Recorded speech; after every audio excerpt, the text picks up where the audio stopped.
collecting a lot of Mike Trout cards, so I got a nice little binder for him. BP is going to sign. This is going to be worth a lot, and that's it. For pattern basis. Yeah, if I ever go broke, I won't sell them. And just to have a backup plan. You know? We opened a ton of stuff in the locker room. Wow.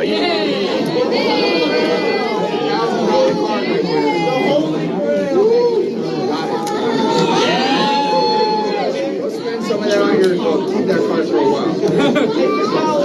We're going to make a pass again. One of your rookie basketball cards bid for $1.8 million, and another bid for $900,000. I mean, given your kind of humble beginnings, I mean, what do you think of that when, I mean, you're still playing, and it's not like you're Honus Wagner or Babe Ruth or something. I mean, how do you kind of take that in when somebody's paying $1.8 million for your rookie card? I think it's pretty cool. That's the first thing I think about, and think about where I come from. You know, hearing those numbers, you didn't hear those numbers much growing up, you know, obviously where I'm from. And the second thing I think about is I have 2 rookie cards of my own, so I'll be good for a very, very long time. No matter what happens, I'm good. When he gets a little older and understands what's going on, have a little package for him and a little maybe like a gift for him.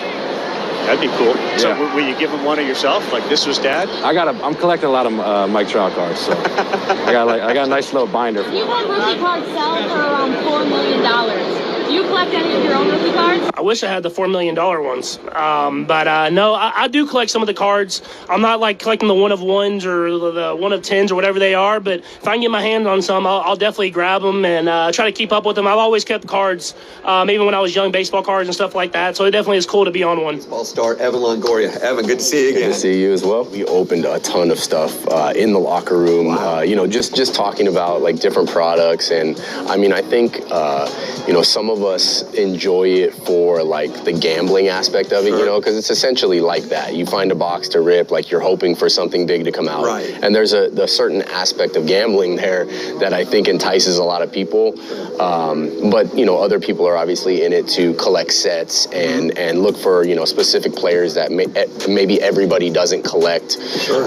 And so I think everybody, that's what makes this interesting, is everybody's kind of in it for a different reason. Sure. Can I have some of my rookie cards? But I've never been able to get my hands on like a massive collection. You've got a few people that are hoarding your cards. They want to hold on to them until they hit a certain price. Why would they hoard my cards? That seems weird to me. Why would somebody buy anything that they think is a great deal? Somebody can look at your cards, they can compare the prices to a Tom Brady or a Patrick Mahomes and say, wow, why is Peyton Manning so much cheaper? And they know it's wrong, and they buy it and wait for the market to correct. So I should be honored that people are hoarding. If you went to Golden and you saw 175 lots full of Peyton Manning cards, you would know everybody's just taking and dumping. Oh my God, I don't want this guy's cards anymore. Sell. Yeah, so that's something that's good. You want that. I was looking through my cards. I was like, wow, I got Mike Trout rookies. I got these rookies. I was like, wow, this is now like a little investment. Dude, tell me you pulled like a Mike Trout rookie out of your monster boxes that you'd had just set aside under a bed or something. Definitely, yeah. I had one. I didn't even know. I had it in a sleeve and everything. I had a case full of cards, and so I went back looking. I was like, wow. It's a big card, yeah. So it was cool. Got it graded. Ended up, I think, PSA 9. But then I want you to have this as well from the family.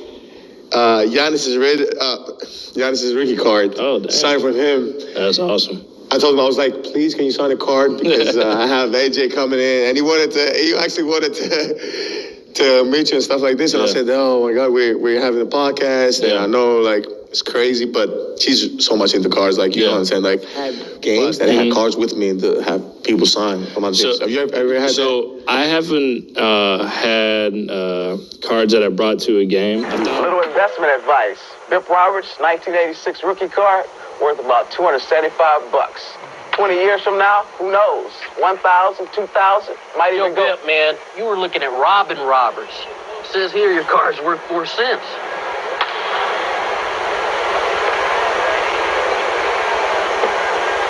Yo, T, 4 cents if it's in excellent condition, but 10 cents if it's totally mint.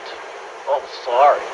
Did you collect basketball cards as a kid? All cards. All cards. Pokemon? No, all sports cards. They were the thing to me.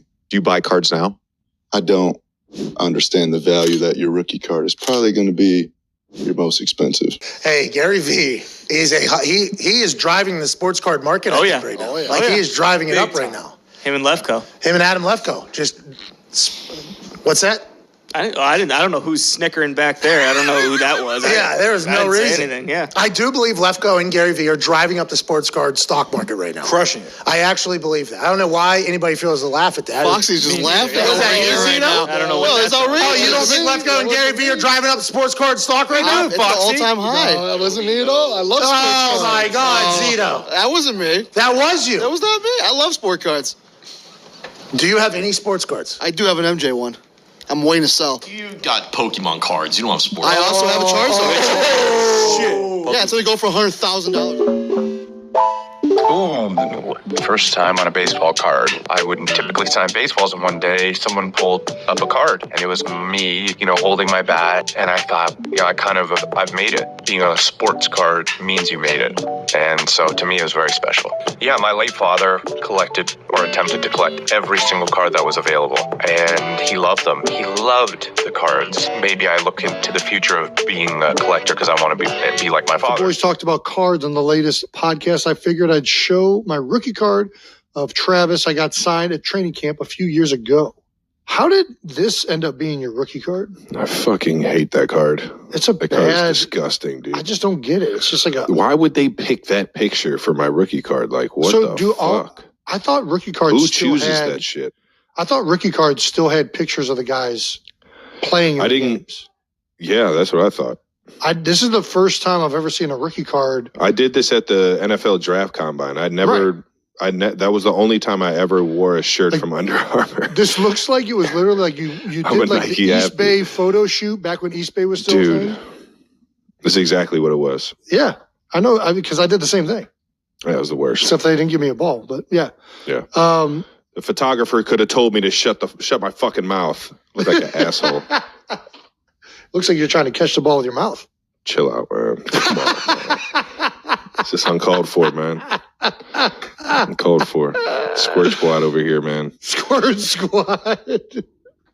What? Oh my gosh. Yeah, no, that card is pretty bad. Yeah. Well, congratulations, Token Pat, for an awesome card signed by Travis Kelce. Anybody ever ask me to sign that card again, I'll set it in flames right there in front of you.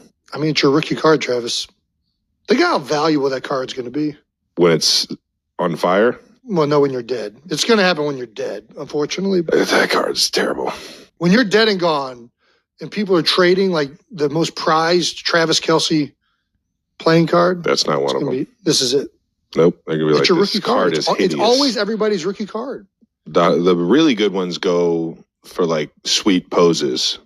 Nope. That one? Well, I've heard from Mike Trout last year. He was buying boxes every time he hit a home run. And so now I was like, all right, instead of that, I'm just going to buy one of my own cards every time I hit a home run. So I've been doing that this year, which has been fun. Going on eBay, buying my own cards, bidding against people. I got an alias on there, so people don't know I'm kind of bidding on myself on there. That's been fun. Did Trout talk to you about this? Is this something you learned from when you were with him at Team USA for World Baseball Classic? Yeah, so a little bit there, and we kind of talked back and forth. When he came into town last year, he texted me and asked where's like a good local card shop to buy cards out in Kansas City. He was just telling me how much and stuff he was spending on cards. It was crazy, but he was buying the nice couple $1,000 boxes and pulling some crazy cards, so his collection's got to be worth, I don't even know, a crazy amount, but yeah, it's pretty cool just to see guys like him collecting cards, and then you see other guys around the league doing it. I've always liked collecting, the flipping, the monetary side, the investment, the big numbers some of these cards were starting to go for. And I was like, yeah, I want to get in on this. Nobody else will ever have this card. Now this is a better card right here. Let's check out one of my cards. This is a 101. There's no other one in the world, and this is a big bad boy that holds it. I'm AJ Dillon, professional football player, professional card flipper. I started Dillon's Deals, and this is my hustle.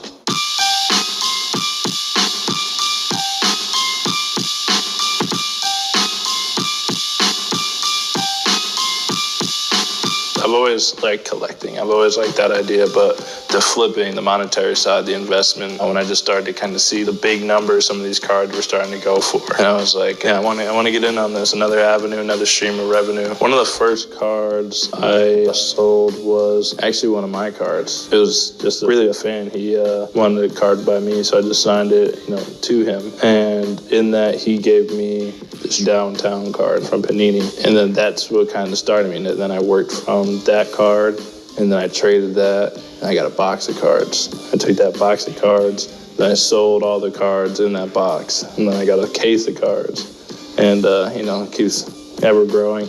Came up with the Instagram. I was like, what could be a fun or something cool? So Dillon's Deal is super simple. It's great. Got a great community there. And I do my live breaks under that name, anything card related. It's so surreal.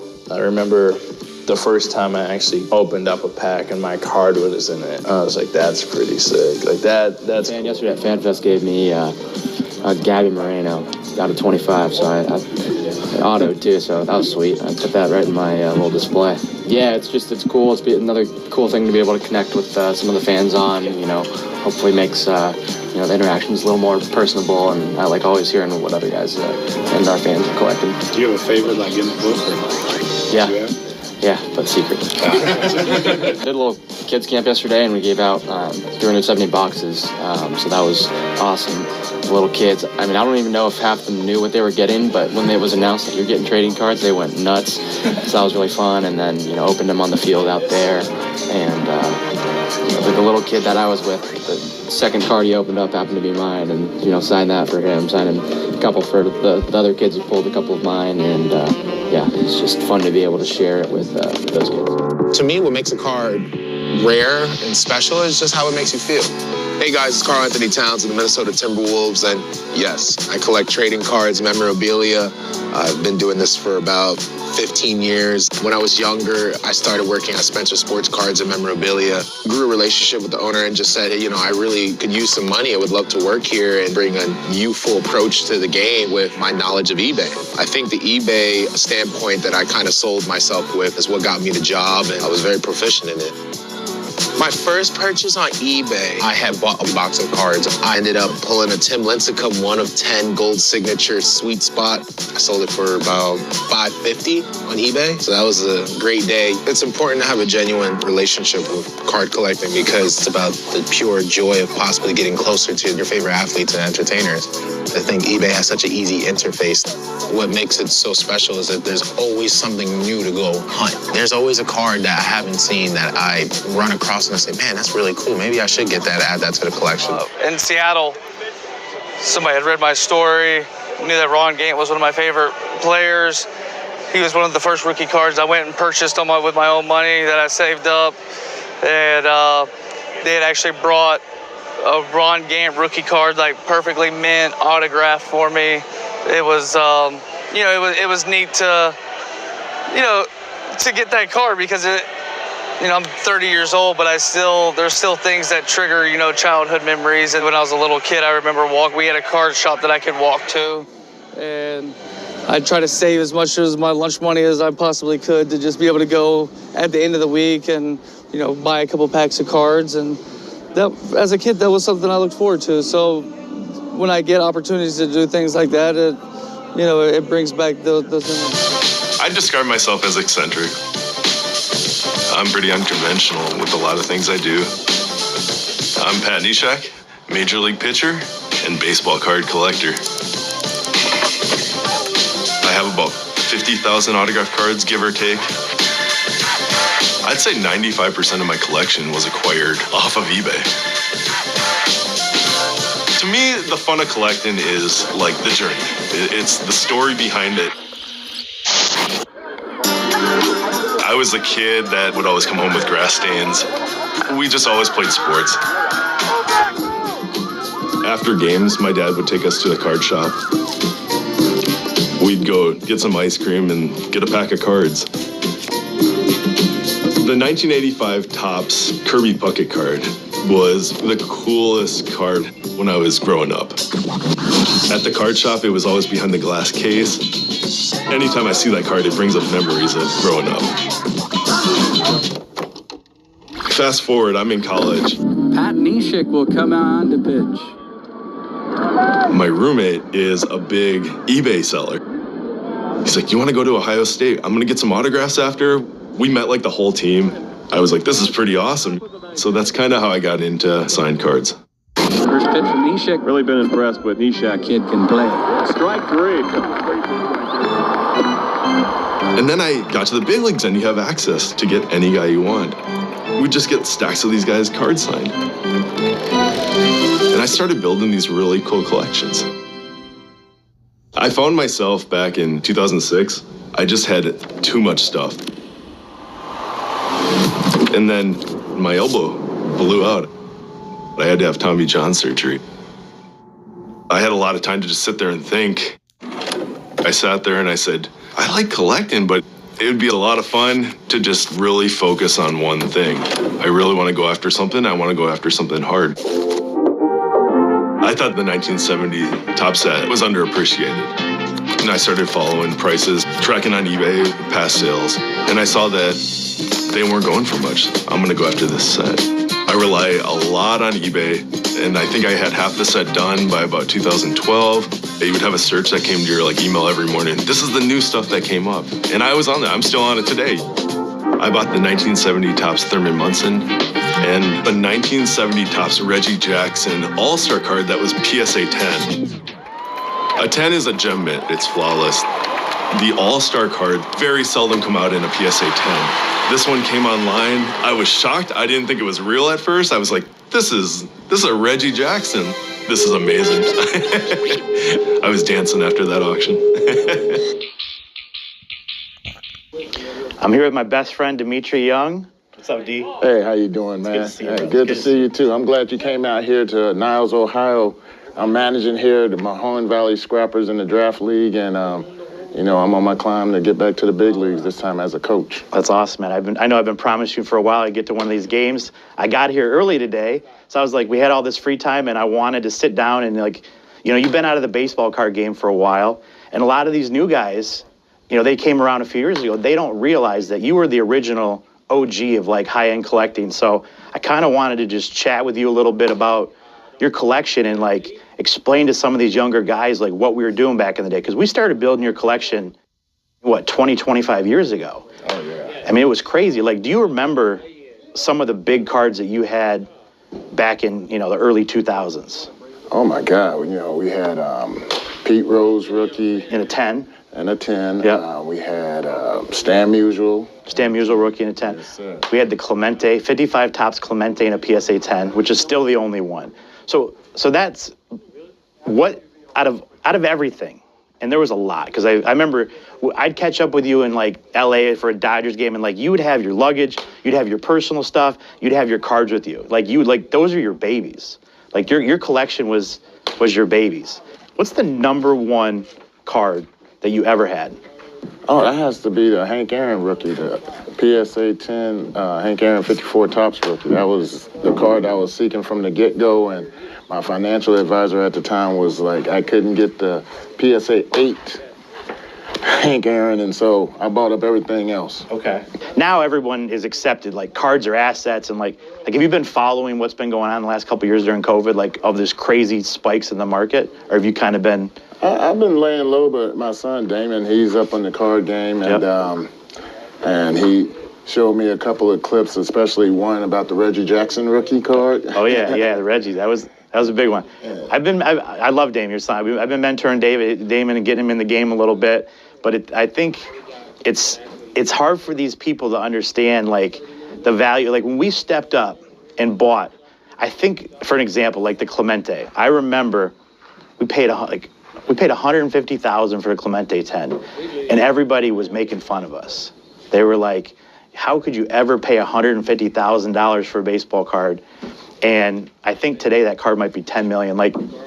Does that eat at you at all? And I guess that brings me to the next question is, and everybody wants to know, why did you end up selling? Because I know when, you were so passionate about this. This was your thing. This was literally your child, this collection. So, what ultimately led to, what was the decision to try to end up making to sell this collection? Upon retirement, it was you know what?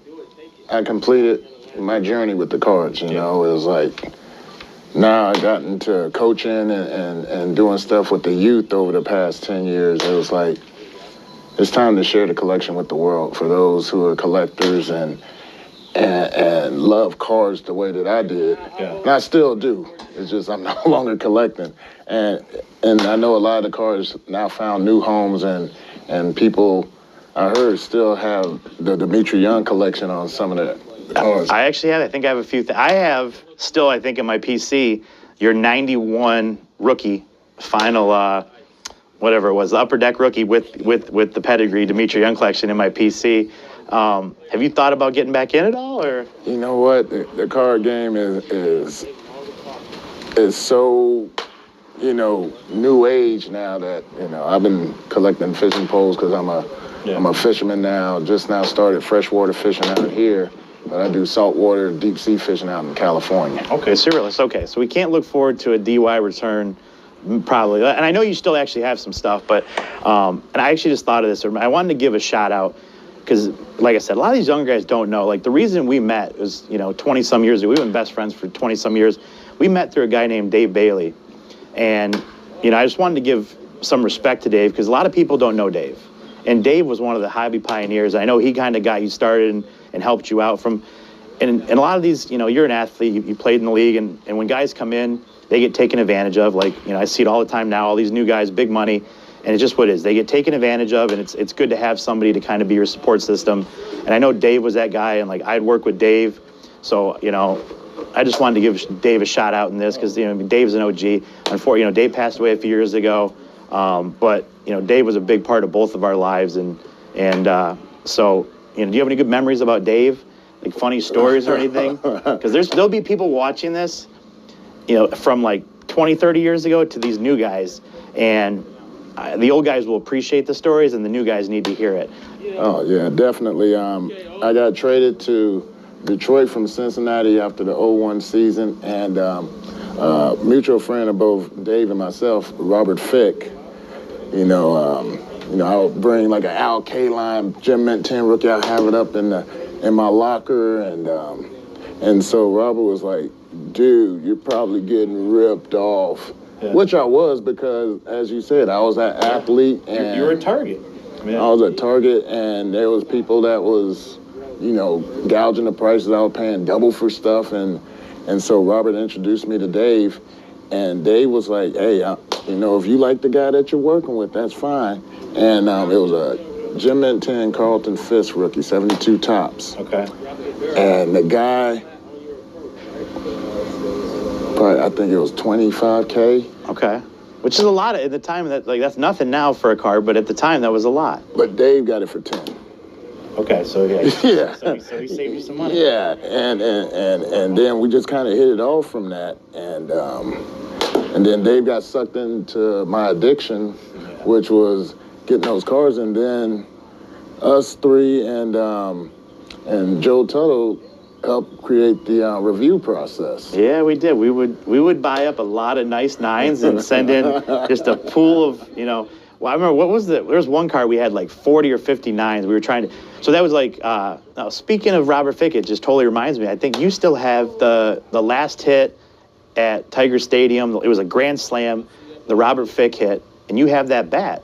Yes, right? I did. Yeah, I bought it from him. That's a sick, like if you're a Detroit fan, to have the last hit at Tiger Stadium, like as a grand slam bat, like, I don't know, if any of you guys are Tigers fans, hit me up. I'll take my usual 15% like we do, and we'll make some money on that. But that is a cool piece. That's a one of a kind to have. So is there a card that you never, and there's just so much sick shit. Like, I mean, people can't fathom, and we'll add some pictures of the videos of some of the cards, but was there any card that you wanted that you never got, that you just couldn't obtain, we couldn't find, just didn't exist? Maybe there wasn't a 10 where you just had a 9.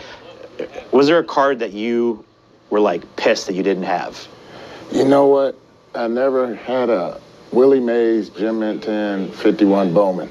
I don't think there's one in existence, but I did have the 9, but it wasn't a 10, so I didn't included in the collection because it was a Gem Mint 10 rookie card collection. 1999 when it started, my son going to bed, peeking in, staring at that Charizard, the first one that we ever pulled, and then falling asleep the next morning, still having it in his hand, even though he was dead asleep. And that was... Damn, bro. He opened up a first edition base set booster box. He opened 3 first edition Charizards in it. In one box? In one first edition box. All three came back a Gem Mint 10. No!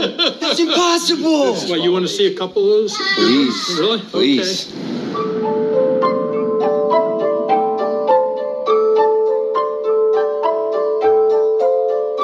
Look how many he has, bro. All shadowless. Wait, Gary, they're all shadowless tens. I'm holding $1 million in my hand. I know. Because when you went on Pawn Stars, yes, you were asking for $500,000. Yes.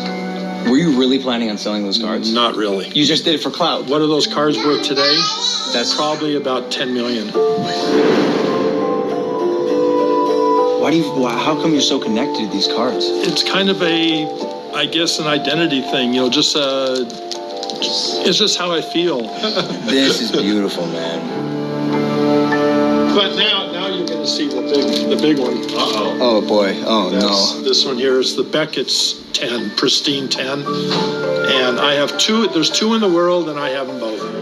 And there it was. I was holding one of the rarest Pokemon cards in the world. This was my mission objective. But right as I was about to present my offer, things took a turn for the worst. I get 20 messages a day from all the big guys. Justin Bieber contacted me, wanted them. Gary Vee, they all want my cards, and I just don't have the heart to give them up. You've had time to become a TV host. Yeah. Tell us a little bit about the show and how that came about. I started a YouTube channel called Strom Stadium Pulls. Obviously the fans weren't allowed to come in, and it was just another way. I enjoy the fans down the line, all the kids wanting our autographs. I was that kid. Right. And so I enjoy that. The start of that YouTube channel was kind of like, hey, I can give you guys something. Like, we can't bring you here, but I can give you something. And then the Card Life ended up loving it and just asked me to be the host. I get to play baseball for a living, and now I get to open cards on a TV show. Like, I got the 1 and 2 punch down, so it's good. When did you start collecting cards? So my collecting as a kid, like when I was younger, my parents would buy the full sets, so like the top sets. And that was more so my collecting, was just getting the set, taking all the Twins cards out, and Derek Jeter, and then and Erstad. And then I would take the other cards and go to my friends and see if they would trade me their Twins cards or whatever else for whatever I had left. And then I got out of it probably freshman year of high school and didn't really get back into it until the end of 2018 when my brother moved in with me and my wife, and he was bringing these boxes home and just opening them, and finally I was like, let me open one. And we ended up hitting, it was an Acuna rookie debut card, and I was like, heck yeah, dude. And it's just that adrenaline rush. It was like, it took you back to being a kid. Yeah, and then I found myself every day after practice stopping at the Target right there in Peoria and just buying 2 or 3 boxes and bringing them home and ripping with my brother, and it's just something we enjoy to do together, and it keeps growing. What's the most valuable card you possess? The most valuable modern day card I possess right now is probably Fernando Tatis rookie Topps Chrome 9 to green parallel, so it's numbered to 99. It's not autoed, but it is a PSA 10, which makes it more valuable. There we go. Look at that. Got Toddy. My favorite card that I have pulled so far is a last year in San Fran. It was my last episode of Stadium Pulls I did. I hit a 101 Pete Alonso Superfractor on-card auto from a set called Topps Finest Flashback. Hey, oh my God. I am shaking right now. Oh my goodness. Guys. This is my first ever one of one. I'm not into the buying of the individual cards. I'm more so the pack, open what you get. Get what you get. Get what you get, and that's what you collect. And then I like to use those to trade other people. Like, I've reached out any of those Dodger fans that believe in those Dodgers guys, I'm like, hey, I'll trade you for Trent Grisham. Like, you can't like Trent, right? Or that Dodger blue. So like, exactly. So I like to trade and I like to just open packs. I'm not so much into it for like buying as an investment, so to speak. What kind of advice would you give to a beginner collector? Just collect what you love. Cards are stories. I look at that Pete Alonso and it has more of a story than just the one-on-one. I wouldn't say ignore the money side of it, but collect who you want and who you love as a fan, because that just makes it that much more enjoyable to I look at it as artwork. So it's like you want artwork of people you enjoy. You don't want artwork of right. It's not much of a story to be told about just going and buying a card, right? Exactly. You want to be able to tell the story behind it. But there is something to it too. Like I get there's so many avenues of card collecting and what you enjoy, and for me it's just the stories of the card. What up, everybody? This is Robert Ory, aka Big Shot Bob, and you're watching Professional Sports Cards. Hey, by the way, go buy my rookie card.